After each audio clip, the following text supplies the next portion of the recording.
Tere! Täna me räägime sellisest kummalise nimega maast nagu Mesopotaamia. See asub siin, Lähis-Idas. Tänapäeval sellist riiki olemas ei ole, vaid selle aladele jäävad sellised riigid nagu Iraak, Kuveit, tükike Iraani, Süüriat ja ka Türgit. Ja ka muistsel ajal ei olnud olemas sellist riiki nagu Mesopotaamia.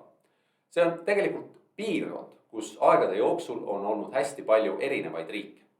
Samas need riigid olid omavahel üsna sarnased ja seepärast võib öelda, et nad moodustasid ühe tsivilisatsiooni, Mesopotaamia tsivilisatsiooni, mille riikidel ja rahvastel oli palju ühist. Mesopotaamia on laias laastus maa, mis jääb kahe suure jõe, Eufrati ja Tigrise ümbrusesse. Ja umbes 3000 aastat enne Kristust kujunesid seal esimesed riigid. Ja tuletame meelde, miks tekkisid varased riigid just jõgede äärde.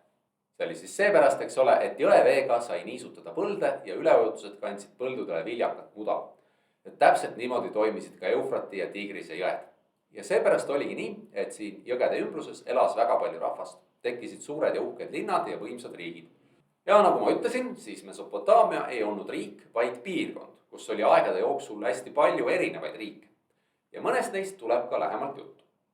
Ja kuna vanaaeg oli väga pikk ajalooperiood, 3000 aastat enne Kristust kuni 476 pärast Kristust ehk umbes 3500 aastat, siis selle ajaga jõudis seal Mesopotaamias päris palju juhtuda.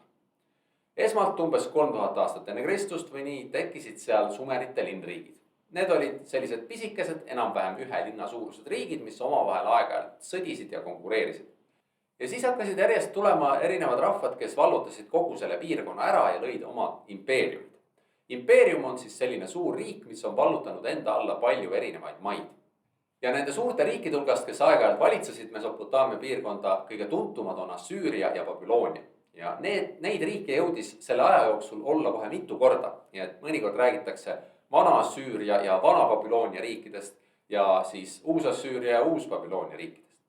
Igal juhul Mesopotaamias käis pidevalt selline üksteise vallutamine, et kord vallutasid babüloonlased kõik ära, siis jälle assüürlased, siis jälle mingi kolmas rahvas ja nii edasi. Vana aja lõpupoole, aastal 539 enne Kristust vallutasid Mesopotaamia pärslased. Ja edaspidi kuuluski Mesopotaamia selliste suurte impeeriumide alla nagu Pärsia impeerium, Aleksander Suure impeerium ja vahepeal ka Rooma impeerium. Ja see ongi praegu kõik, vahelduseks selline lühem video ka.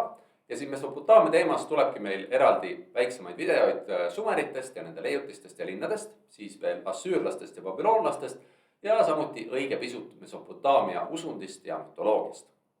Praegu tasuks lihtsalt meelde jätta, et esiteks Mesopotaamia on piirkond Lähis-Idas, kus 3000 aastat enne Kristust tekkisid ühed varasemad riigid. Siis teiseks Mesopotaamia paikneb kahe jõe, Eufrati ja Tigrise ümbruses. Ja kolmandaks, Mesopotaamia ise pole riik, vaid piirkond, kus vana aja mitme tuhande aasta jooksul oli palju erinevaid riike. Aitäh vaatamast ja kohtumisi!